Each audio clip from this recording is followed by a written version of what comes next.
Hi friends, welcome to my YouTube channel Anjali Achutty. അപ്പം നിങ്ങൾ thumbnail കണ്ടുപോലെ തന്നെ ഇന്ന് നമ്മുടെ Q&A ആണ്. ഇവിടെ എന്തെങ്കിലും സൗണ്ട് ഡിസ്റ്റർബൻസോ കാര്യങ്ങളോ എന്തെങ്കിലും ഉണ്ടെങ്കിൽ ക്ഷമിക്കണം. കാര്യം ഞാൻ വെളിയിൽ നിന്നാണ് ചെയ്യുന്നത്. മാക്സിമം ഞാൻ വോളിയൊക്കെ ഡിസ്റ്റർബൻസ് ഒക്കെ കുറച്ച് അപ്ലോഡ് ചെയ്യത്തുള്ളൂ.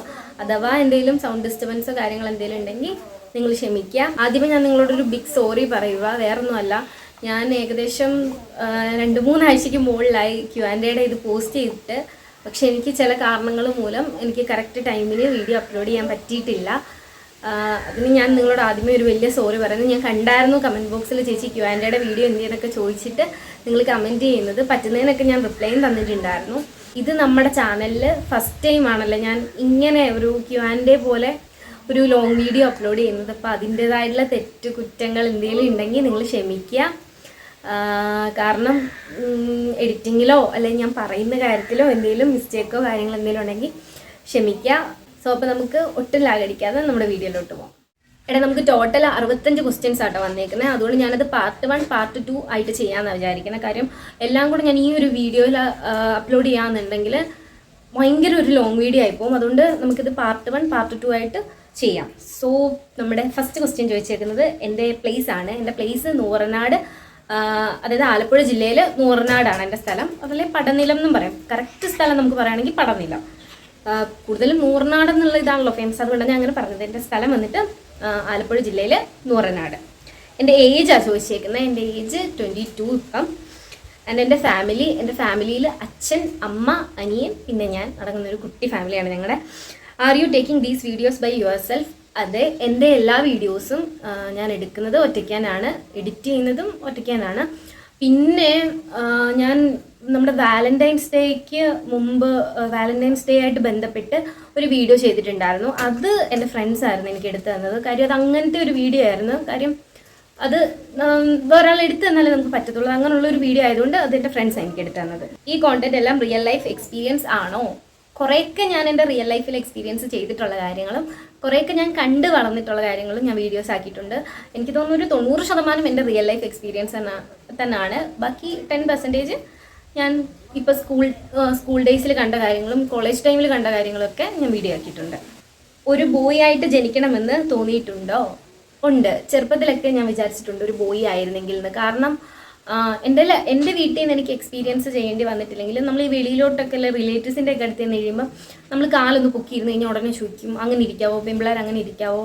അതുപോലെ ഫ്രണ്ട്സിൻ്റെ കൂടെ എവിടെയെങ്കിലുമൊക്കെ പോയിട്ട് തിരിച്ചു വരുമ്പോൾ ചോദിക്കും, അവളൊരു പെങ്കൊച്ചാ, അവളെ അങ്ങനെ വെളിയിൽ വിടാവോ. എന്തൊരു കാര്യം പറഞ്ഞാലും പണ്ട് സ്ഥിരം ഞാൻ പലരിൽ നിന്നും കേട്ടോണ്ടിരുന്നൊരു കാര്യം, അവളൊരു പെങ്കൊച്ചല്ലേ, അവളെങ്ങനെ വിടാവോ എന്നൊക്കെ കേട്ട് അങ്ങനെ ആ ഒരു ടൈമിൽ ഞാൻ ആലോചിച്ചിട്ടുണ്ട്. മേ ബി ഒരു ആൺകുട്ടി ആയിരുന്നെങ്കിൽ എന്ന് ഞാൻ ആലോചിച്ചിട്ടുണ്ട്. പക്ഷേ ഇപ്പം ഞാൻ അങ്ങനെയൊന്നും വിചാരിക്കുന്നില്ല. കാര്യം ഇപ്പം ഒരു ബോയ്ക്ക് ബോയുടെ ആയിട്ടുള്ള സ്ട്രഗിൾ ലൈഫിലുണ്ട്, ഒരു ഗേളിന് ഗേളിൻ്റെ ആയിട്ടുള്ള സ്ട്രഗിൾ ലൈഫിലുണ്ട്. സോ ഇപ്പം ബോയ്സിൻ്റെ കാര്യം പറയുകയാണെങ്കിൽ ഒരു സമയം ആയിക്കഴിഞ്ഞ് കഴിഞ്ഞാൽ ഫാമിലി സ്ട്രഗിള് അങ്ങനെ കുറേ ഇതായിട്ട് സ്ട്രഗിൾ കാര്യങ്ങളൊക്കെ അനുഭവിക്കേണ്ടി വരും. ഗേൾസിനാണെങ്കിൽ അവരുടേതായിട്ടുള്ള പ്രശ്നമുണ്ട്. സോ ഇപ്പം ഞാൻ അങ്ങനെയൊന്നും ആഗ്രഹിക്കുന്നില്ല. ബോയ് ആയിരുന്നെങ്കിൽ അല്ലെ ഗേൾ ആയിരുന്നെങ്കിൽ എന്നൊന്നും. ബോയ്സിൻ്റെ ആയിട്ടുള്ള സ്ട്രഗിൾ ലൈഫിലുണ്ട്, അതുപോലെ ഗേൾസിൻ്റെതായിട്ടുള്ള സ്ട്രഗിൾ ലൈഫിലുണ്ട്. അങ്ങനെ വിശ്വസിക്കുന്ന ഒരാളാണ്. പക്ഷേ ഞാൻ ചിന്തിച്ചിട്ടുണ്ട്, ഞാനിരുന്ന സമയത്ത് ഞാൻ ആലോചിച്ചിട്ടുണ്ട് ഒരു ബോയ് ആയിരുന്നെങ്കിൽ എന്ന്. ചേച്ചി ഇടുന്ന വീഡിയോസ് പോലെ ജീവിതത്തിൽ റിയലായിട്ട് അനുഭവിച്ചിട്ടുണ്ടോ? ആ കാര്യം ഞാൻ അനുഭവിച്ച പല കാര്യങ്ങളും ഞാൻ വീഡിയോസ് ആക്കിയിട്ടുണ്ട്. ഇപ്പോൾ സ്കൂൾ റിലേറ്റഡ് ആയിട്ടുള്ള വീഡിയോസിൽ ഞാൻ അനുഭവിച്ച പല കാര്യങ്ങളും ഞാൻ അത് വീഡിയോസ് ആക്കിയിട്ടുണ്ട്. അല്ലാതെ ഇപ്പോൾ പറയുവാണെങ്കിൽ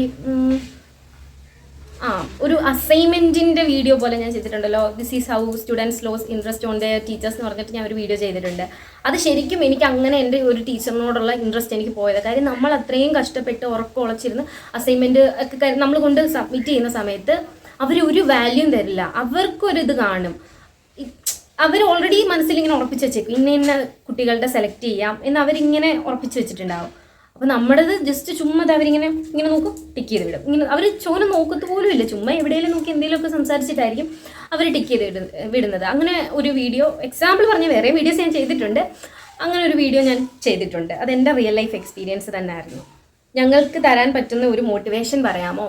നിങ്ങൾക്ക് തരാൻ പറ്റുന്ന ബെസ്റ്റ് മോട്ടിവേഷൻ എന്ന് പറഞ്ഞാൽ ഇപ്പം നിങ്ങൾ എന്തെങ്കിലും ഒരു കാര്യം ചെയ്യാൻ ആഗ്രഹിച്ചിട്ടുണ്ടെങ്കിൽ അതങ്ങോട്ട് ചെയ്യുക. കാര്യം അതിൽ നിങ്ങൾക്ക് കുറ്റം പറയാൻ ഒരുപാട് ആൾക്കാർ കാണും. നിങ്ങളെ തളർത്താനും നിങ്ങളെക്കൊണ്ട് പറ്റത്തില്ല വെറുതെ എന്തിനാ അതിലൊക്കെ എടുത്തി ആടുന്നേ എന്നൊക്കെ പറയാൻ ഒരുപാട് ആൾക്കാർ കാണും. പക്ഷെ അതിനൊന്നും മൈൻഡ് ആക്കരുത്. നിങ്ങൾക്ക് എന്താണോ ഇഷ്ടം അത് ലൈഫിൽ ചെയ്യുക. കാര്യം അവസാനം നിങ്ങൾക്ക് സക്സസ് ഉണ്ടാവും. നിങ്ങൾ ആത്മാർത്ഥമായിട്ട് നിങ്ങളത് ആഗ്രഹിച്ചിട്ടുണ്ടെങ്കിൽ അതിനുവേണ്ടി നിങ്ങൾ അത്രയും ഹാർഡ് വർക്ക് ചെയ്യുന്നുണ്ടെങ്കിൽ കുറച്ച് ലേറ്റ് ആയിട്ടായാലും നിങ്ങൾക്കത് കിട്ടിയിരിക്കും. സോ എന്തെങ്കിലും ലൈഫിൽ നിങ്ങൾ നേടാൻ ആഗ്രഹിക്കുന്നുണ്ടെങ്കിൽ അതിന് വേണ്ടിയിട്ട് ഹാർഡ് വർക്ക് ചെയ്യുക. പിന്നെ ഒരു കാര്യം പറയാനുള്ളത്, നെഗറ്റീവായിട്ടുള്ള പീപ്പിൾസിനെ നിങ്ങളുടെ ലൈഫിൽ നിന്ന് കംപ്ലീറ്റ് ആയിട്ട് ഒഴിവാക്കുക. അതിന് ബെസ്റ്റ് എക്സാമ്പിൾ, ഇപ്പം നിങ്ങൾ ഒരു കാര്യം ചെയ്യാൻ തുടങ്ങുമ്പം അതിനെ നിങ്ങളെ പ്രോത്സാഹിപ്പിച്ചില്ലെങ്കിലും നിങ്ങളെ നിരുത്സാഹപ്പെടുത്തുന്ന കുറച്ച് പേര് കാണുമല്ലോ. നിനക്ക് വേറെ പണിയില്ലേ, അത് വിട്ടേക്ക്, നിനക്ക് പറ്റുന്ന കാര്യമല്ലെന്ന് പറഞ്ഞ് ഏതൊരു കാര്യം നിങ്ങൾ ചെയ്യാൻ തുടങ്ങിക്കാലും അതിന് നെഗറ്റീവ് മാത്രം പറയുന്ന കുറച്ച് നെഗറ്റീവോളികൾ കാണുമല്ലോ. അവരെ ലൈഫിൽ നിന്ന് കംപ്ലീറ്റ് ആയിട്ട് അവോയ്ഡ് ചെയ്യുക. കാര്യം ഇങ്ങനെ ഈ നെഗറ്റീവായിട്ടുള്ള ആൾക്കാർ നമ്മുടെ ലൈഫിൽ നിന്നുകൊണ്ട് നമുക്ക് പ്രത്യേകിച്ച് ഒരു ഗുണവും ഇല്ല. നമുക്ക് അവരുടെ ആ ഒരു നെഗറ്റിവിറ്റി അത് നമ്മളിലേക്ക് എത്തുന്നതെന്നല്ലാതെ നമുക്ക് പ്രത്യേകിച്ച് ഒരു ഗുണവും ഇല്ല. സോ അങ്ങനെയുള്ളവരെ നമ്മുടെ ലൈഫിൽ നിന്ന് ഒഴിവാക്കാൻ ശ്രമിക്കുക. ചേച്ചി ഒറ്റമോളാണോ? അല്ലടാ, എനിക്കൊരു അനിയനുണ്ട്, പേര് ആദർശ് രാജ്. ചേച്ചിയുടെ പാഷൻ?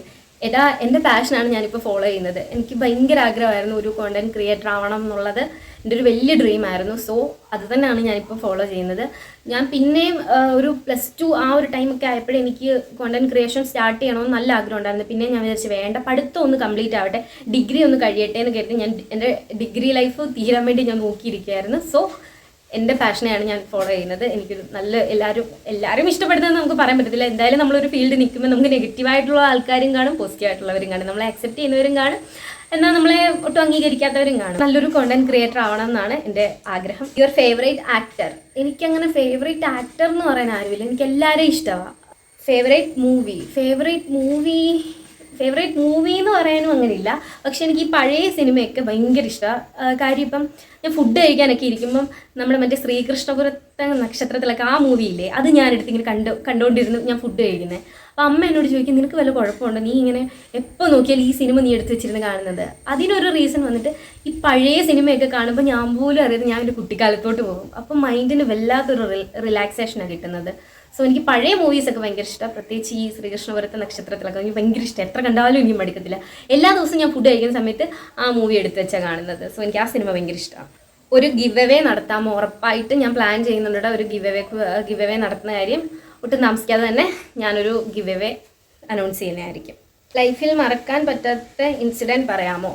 ലൈഫിൽ മറക്കാൻ പറ്റാത്ത ഇൻസിഡൻറ്റ്, വിഷമം ഉണ്ടായിട്ടുണ്ട്, സന്തോഷമുള്ള കാര്യം ഉണ്ടായിട്ടുണ്ട്. വിഷമം എന്ന് പറയുമ്പം എൻ്റെ ഫാമിലിയെ ഫുള്ള് എഫക്റ്റ് ചെയ്ത കാര്യങ്ങളും ഉണ്ടായിട്ടുണ്ട്. പോട്ടെ, നമുക്ക് വിഷമം വിടാം, നമുക്ക് സന്തോഷമുള്ളൊരു കാര്യം പറയാം. എൻ്റെ ലൈഫിൽ മറക്കാൻ പറ്റാത്തൊരു ഇൻസിഡൻറ്റ് പറഞ്ഞിട്ടുണ്ടെങ്കിൽ എൻ്റെ +2 റിസൾട്ട്. അതായത് +2ന് സീരിയസ്ലി പറയല്ലോ, ഞാനും എൻ്റെ വീട്ടുകാരായാലും ഞാൻ +2ന് പൊട്ടും എന്ന് തന്നെ വിചാരിച്ചത്. കാരണം എനിക്ക് ഒന്നാമത്തെ കാര്യം +1 ആയാലും +2നായാലും എനിക്ക് കറക്റ്റായിട്ട് സ്കൂളിൽ പോകാൻ പറ്റിയിട്ടുള്ള ഒരാളായിരുന്നില്ല ഞാൻ. കാര്യം എനിക്ക് ഹെൽത്ത് ഇഷ്യൂ കാരണം എനിക്ക് കറക്റ്റായിട്ട് സ്കൂളിൽ പോകാൻ പറ്റിയിരുന്ന ഒരാളല്ല. അതുകൊണ്ട് തന്നെ ട്യൂഷന് പോകാൻ പറ്റിയിരുന്നില്ല. സ്കൂളിൽ എനിക്ക് ലാസ്റ്റ് മറ്റേ മെഡിക്കൽ സർട്ടിഫിക്കറ്റ് ഒക്കെ വേണ്ടി വന്നു എക്സാം എഴുതാൻ വേണ്ടിയിട്ട്. ഞാൻ പല ഹോസ്പിറ്റലിൽ, എനിക്ക് തോന്നുന്നു ഒരു 6-7 ഹോസ്പിറ്റലിൽ എനിക്ക് ഹെൽത്ത് ഇഷ്യൂ കാരണം പോകേണ്ടി വന്ന്. അങ്ങനെ അവസാനം നമ്മുടെ കോട്ടയം മെഡിക്കൽ കോളേജിൽ കൊണ്ടുപോയി. അങ്ങനെ എനിക്ക് ഉണ്ടായ ആ പ്രശ്നത്തെ ട്രീറ്റ് ചെയ്തെടുത്തത്. സോ കൃത്യമായിട്ട് സ്കൂളിൽ പോകാനേ പറ്റിയില്ല, പഠിക്കാൻ പറ്റിയില്ല, ട്യൂഷന് പോകാൻ പറ്റിയില്ല, നോട്ടൊന്നും എൻ്റെ കയ്യിലില്ലായിരുന്നു. സ്കൂളിൽ പോയാലല്ലേ നമുക്ക് നോട്ട് ഉണ്ടാവും. സോ അങ്ങനെ +2ന് ഇരുന്ന സമയത്ത് അച്ഛനും എന്നോട് ഇങ്ങനെ, ഞാൻ എക്സാം എഴുതാൻ പോകുന്നതിന് മുമ്പ് അച്ഛൻ പറയും, നീ വെറുതെ അതും ഇതും ആലോചിച്ചൊന്നും വിഷമിക്കണ്ട, കിട്ടിയില്ലേ വേണ്ട, നീ നിന്നെ കൊണ്ടാവുന്ന പോലെ നീ ട്രൈ ചെയ്തു, കിട്ടിയില്ലേ വേണ്ട, പോട്ടെ വിട്ടേക്ക്, എന്തായാലും പോയി എക്സാം എഴുത്, ഇങ്ങനെ അച്ഛൻ എന്നെ പറഞ്ഞ് സമാധാനിപ്പിക്കുമായിരുന്നു. എനിക്ക് കിട്ടിയ ആ ഒരു ടൈമിൽ ഞാൻ എന്നെക്കൊണ്ട് പറ്റുന്ന രീതിയിലെല്ലാം നല്ലപോലെ ഹാർഡ് വർക്ക് ചെയ്തു. എനിക്ക് തോന്നുന്നു ഒരു 1 മന്ത് തികച്ചെനിക്കില്ലായിരുന്നു പഠിക്കാൻ വേണ്ടിയിട്ട്. പക്ഷെ ആ കിട്ടിയ സമയം കൊണ്ട് ഞാൻ നല്ലപോലെ ഹാർഡ് വർക്ക് ചെയ്തു എന്ന് പറഞ്ഞു കഴിഞ്ഞാൽ റൂമിൽ നിന്ന് വെളിയിൽ ഇറങ്ങാതെ ഞാൻ കുത്തിയിരുന്ന് കഷ്ടപ്പെട്ട് പഠിച്ച. ആ സമയത്താണെങ്കിൽ ഫോൺ പോലും ഇല്ലായിരുന്നു വീട്ടിൽ. എൻ്റെ അച്ഛനും അമ്മയും മറ്റേ കീപാഡിൻ്റെ ആ ടൈപ്പ് ഫോണായിരുന്നു യൂസ് ചെയ്തുകൊണ്ടിരുന്നത്. അതുകൊണ്ട് എനിക്ക് ടച്ചിൻ്റെ ഫോൺ എങ്ങനെ യൂസ് ചെയ്യണമെന്ന് പോലും അറിയത്തില്ലായിരുന്നു. സോ ഫോണില്ല. ഞാൻ പിന്നെ മറ്റേ എക്സാം പോയിൻ്റ് ഒക്കെ വെച്ചാൽ ഞാൻ പഠിച്ചത്. അങ്ങനെ പഠിച്ച് എൻ്റെ +2 റിസൾട്ട് വന്നപ്പം ഞാൻ പാസ്സാവുകയും ചെയ്ത്. അത്യാവശ്യം നല്ല മാർക്ക് ഉണ്ടായിരുന്നു. എനിക്ക് എന്തോ 2 A+ എന്തോ ഉണ്ടായിരുന്നു. അങ്ങനെ എൻ്റെ ഒരു ചേച്ചി എൻ്റെ റിസൾട്ട് നോക്കുന്നത്. റിസൾട്ട് നോക്കിയപ്പം സത്യം പറഞ്ഞാൽ തോക്കും എന്ന് കരുതി തന്നെ ഞാൻ ഇരുന്നതാണ്. പെട്ടെന്ന് സഡനായിട്ട് ചേച്ചി ഇതുപോലെ പറഞ്ഞ്, അമ്മ അടുത്ത് ഇരിപ്പുണ്ട്, ചേച്ചി ഇതുപോലെ പറഞ്ഞ്, അഞ്ജലി നീ പാസ്സായിടി എന്ന് പറഞ്ഞ് 2 A+ ഉണ്ടെന്ന് ഇങ്ങനെ പറഞ്ഞപ്പോൾ അയ്യോ സത്യം പറഞ്ഞാൽ ഞാൻ നിപ്പിന് അവിടെ നിന്ന് കരഞ്ഞ്. എനിക്ക് കാര്യം എൻ്റെ ആ ഒരു മാസത്തെ ഹാർഡ് വർക്ക് എനിക്ക് പെട്ടെന്ന് റിസൾട്ട് കിട്ടിയപ്പം സത്യം പറയുന്ന സന്തോഷം. എനിക്ക് എൻ്റെ ലൈഫിൽ അങ്ങനെ ആദ്യമായിട്ടാണ് ഞാൻ സന്തോഷം കൊണ്ട് കരയുന്നത്. നോക്കിയപ്പോൾ ഞാനിങ്ങനെ കരഞ്ഞു. കുറച്ച് ഞാനിങ്ങനെ തിരിഞ്ഞു നോക്കിയപ്പോൾ എൻ്റെ അമ്മ നിന്ന് കരയുന്നു. അമ്മ ചിരിക്കുകയും ചെയ്യുന്നു, കരയുകയും ചെയ്യുന്നു. എൻ്റെ അമ്മ ഇങ്ങനെ പറയുന്നു, എൻ്റെ മോളെ ഇത്രയും ഈ ഒരു കുറച്ച് മാസം കൊണ്ട് അവൾ കഷ്ടപ്പെട്ട അവിടെ അധ്വാനത്തിൻ്റെ ബലമാണ് ഇങ്ങനെയൊക്കെ അമ്മയുടെ വായിൽ നിന്ന് എന്നെക്കുറിച്ച് അങ്ങനെയൊക്കെ കേട്ട് കഴിഞ്ഞപ്പം സത്യം പറഞ്ഞു കഴിഞ്ഞാൽ അത് ഇപ്പോഴും എനിക്ക് മറക്കാൻ പറ്റാത്തൊരു അനുഭവമാണ്. അതുപോലെ അച്ഛനും റിസൾട്ട് അറിഞ്ഞു കഴിഞ്ഞപ്പം അച്ഛനും ഇതുപോലെ പറഞ്ഞ്, അച്ഛനും ഭയങ്കര സന്തോഷമായിരുന്നു. എൻ്റെ അച്ഛൻ പറഞ്ഞ്, എനിക്കറിയാമായിരുന്നു നിനക്ക് കുറച്ച് ടൈമേ കിട്ടിയിട്ടുണ്ടെങ്കിലും ആ ഉള്ള സമയം കൊണ്ട് എൻ്റെ മോള് ഹാർഡ് വർക്ക് ചെയ്ത് എങ്ങനെയെങ്കിലും പാസ്സാവുമെന്ന് അച്ഛൻ അറിയായിരുന്നു എന്നൊക്കെ അച്ഛൻ എന്നെക്കുറിച്ച് അങ്ങനെയൊക്കെ പറയുന്നത് കേട്ട് കഴിഞ്ഞപ്പോൾ എനിക്കങ്ങ് ഭയങ്കര ഹാപ്പി ആയിരുന്നു. എൻ്റെ ലൈഫിൽ ഒട്ടും മറക്കാൻ പറ്റാത്തൊരു ഭയങ്കര ഹാപ്പിയസ്റ്റ് ആയിട്ടുള്ളൊരു മൊമെൻറ്റ് അതായിരുന്നു. സ്റ്റഡിങ് ഒരു ജോബ്. സ്റ്റഡിങ് ആയിരുന്നത് ഡിഗ്രി ആയിരുന്നു. ഞാൻ BSc ബോട്ടണി ആയിരുന്നു. അത് കംപ്ലീറ്റ് ആയിട്ട് ഇറങ്ങി. ഇപ്പം നിലവിൽ ഞാൻ എൻ്റെ ഡ്രീമിനെയാണ് ഫോളോ ചെയ്യുന്നത്. എൻ്റെ ഡ്രീം എന്ന് പറഞ്ഞു കഴിഞ്ഞാൽ തന്നെ ഇതാണ്, കോണ്ടന്റ് ക്രിയേഷൻ. ഇത് തന്നെയാണ് എൻ്റെ ഡ്രീം. അതിനെയാണ് ഞാൻ ഫോളോ ചെയ്യുന്നത്. Introvert or extrovert. ഞാൻ ഒരു എക്സ്ട്രോവേർട്ടാണ്, പക്ഷെ ചില സമയങ്ങളിൽ ഞാൻ ഇൻട്രോവേർട്ട് ആവാറുണ്ട്. എനിക്ക് കംഫർട്ടബിൾ ആയിട്ടുള്ളവരുടെ അടുത്ത് ഞാൻ ഭയങ്കര എക്സ്ട്രോവേർട്ടാണ്, പക്ഷേ എനിക്ക് കംഫർട്ടബിൾ ആയിട്ടല്ലാത്തവരുടെ അടുത്ത് ഞാൻ ഇൻട്രോവേർട്ടാണ്. സീരിയസ്ലി ഞാൻ കംഫർട്ടബിൾ, അത് ആൾക്കാരെ ഡിപ്പെൻഡ് ചെയ്തിരിക്കും എങ്ങനെ ഇൻട്രോവേർട്ടാണോ എക്സ്ട്രോവേർട്ടാണോ എന്നുള്ളതൊക്കെ. What's the moment that truly change your perspective. അതിപ്പോൾ ഞാൻ പറഞ്ഞ തന്നെ എൻ്റെ +2 റിസൾട്ട് വന്ന കാര്യം. ആ ഒരു മൊമെൻറ്റ് എനിക്ക് മനസ്സിലായി, നമ്മളൊരു കാര്യത്തിൽ അത്രയധികം നമ്മൾ ആഗ്രഹിച്ചിട്ടുണ്ടെങ്കിൽ, അതിനുവേണ്ടി നമ്മൾ ഹാർഡ് വർക്ക് ചെയ്തിട്ടുണ്ടെങ്കിൽ നമുക്ക് അത് കിട്ടും എന്നുള്ള എൻ്റെ ആ ഒരു ചിന്താഗതി, എനിക്കത് കിട്ടും. എനിക്കപ്പോൾ വിശ്വാസമായി, ഹാർഡ് വർക്ക് നമ്മൾ ചെയ്തിട്ടുണ്ടോ, നമ്മുടെ ബെസ്റ്റ് നമ്മൾ കൊടുത്തിട്ടുണ്ടോ, നമുക്കതിനുള്ള റിസൾട്ട് കിട്ടും. ആ ഒരു മൊമെൻ്റ് ആയിരുന്നു എനിക്ക് മനസ്സിലായത്, എനിക്ക് എന്നെക്കൊണ്ട് പറ്റും എന്നുള്ള കാര്യം. സോ ആ ഒരു മൊമെൻറ്റ് അത് എൻ്റെ പെർസ്പെക്റ്റീവിനെ തന്നെ മാറ്റിക്കളഞ്ഞൊരു കാര്യം. ഞാൻ പൊട്ടും എന്ന് വിചാരിച്ചത് എനിക്ക് കിട്ടത്തില്ല, ഞാൻ പൊട്ടും എന്ന് വിചാരിച്ചെടുത്ത് അത്യാവശ്യം എനിക്ക് നല്ല മാർക്കും ഉണ്ടായിരുന്നു. നമ്മൾ അധ്വാനിച്ചാൽ, നമ്മൾ കഷ്ടപ്പെട്ട് കഴിഞ്ഞാൽ നമുക്ക് അതിനുള്ള റിസൾട്ട് കിട്ടുമെന്ന് എനിക്ക് അപ്പം മനസ്സിലായി. Which year you started YouTube? YouTube ഞാൻ സ്റ്റാർട്ട് ചെയ്യുന്നത് 2024 ജനുവരി ആ ഒരു ടൈമിലെന്തോ ചാനൽ തുടങ്ങുന്നത്. പിന്നെ ആ കൂട്ടത്തിൽ ചോദിച്ചിട്ടുണ്ടായിരുന്നതാണ്, and what's your parents reaction? Channel തുടങ്ങിയപ്പോൾ എൻ്റെ അച്ഛൻ്റെ അമ്മയുടെ റിയാക്ഷൻ ഞാൻ പറഞ്ഞിട്ടുണ്ടായിരുന്നു വീട്ടിൽ. ഞാൻ ചാനൽ തുടങ്ങുമെന്ന് പറഞ്ഞിട്ടുണ്ടായിരുന്നു. സത്യം പറഞ്ഞാൽ ഞാൻ വിചാരിച്ചത് എൻ്റെ പേരൻസ് അതൊരിക്കലും അക്സെപ്റ്റ് ചെയ്യത്തില്ലെന്നാണ്. പക്ഷേ എൻ്റെ അച്ഛൻ എന്നോട് പറഞ്ഞൊരു കാര്യം, നിനക്ക് എന്താണെന്ന് ഇഷ്ടം നീ അത് ചെയ്യും. നിനക്ക് ഇഷ്ടമുള്ളൊരു കാര്യം നീ ചെയ്തിട്ടുണ്ടെങ്കിൽ, എനിക്കറിയാം നിനക്ക് ഇഷ്ടമുള്ളൊരു ഫീൽഡിലോട്ട് നീ പോയിട്ടുണ്ടെങ്കിൽ നീ ഹാർഡ് വർക്ക് ചെയ്യും, നീ അതിൽ സക്സസ് ആവുമെന്ന് അറിയാം എന്നാണ് എൻ്റെ അച്ഛൻ എന്നോട് പറഞ്ഞത്. സോ എൻ്റെ അച്ഛനായാലും അമ്മയായാലും രണ്ടുപേരും എനിക്ക് ഭയങ്കര സപ്പോർട്ടാണ്.